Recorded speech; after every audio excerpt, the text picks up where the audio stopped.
namang overlooking na kainan ang sinubukan namin dito lang sa bayan ng Bulacan.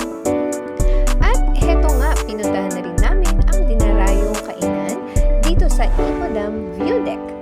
Panalong panalo sa tanawin pa lang. Hindi mo na kailangang magpakalayo-layo. At heto nga, narating na rin namin ang sinasabi nilang Ipodam View Deck.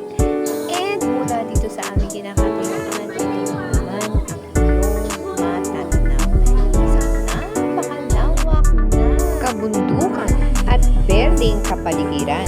Mula rito ay tanaw mo ang Ipodam at pag binaling mo dito sa kabilang side ay parang may mga rice terraces.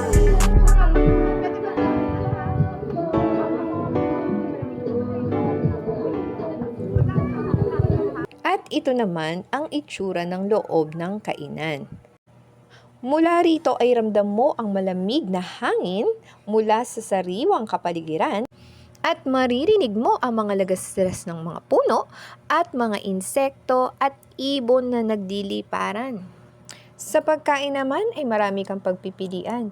Meron silang mga silog, bulalo, lugaw, at ang bago nilang pakulo, ang sangyupsal na sa halagang 199 per head ay tiyak na busog ka.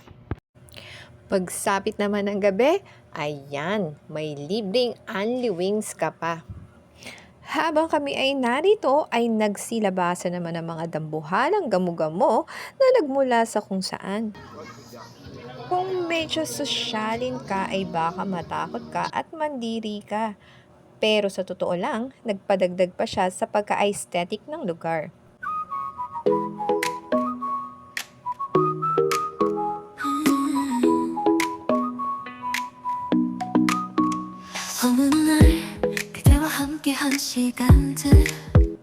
At hayan nga, parami sila ng parami habang patagal ng patagal.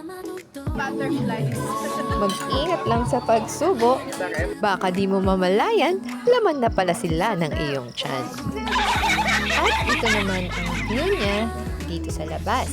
So tambay-tambay muna bago kami tuluyang lumisan.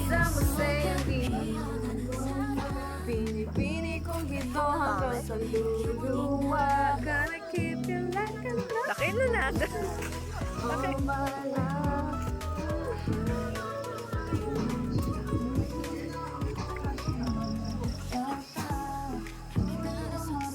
Ayun lang guys. So thank you so much once again sa pagsama nyo sa amin na namang weekend gala. Hanggang sa muli. Maraming salamat.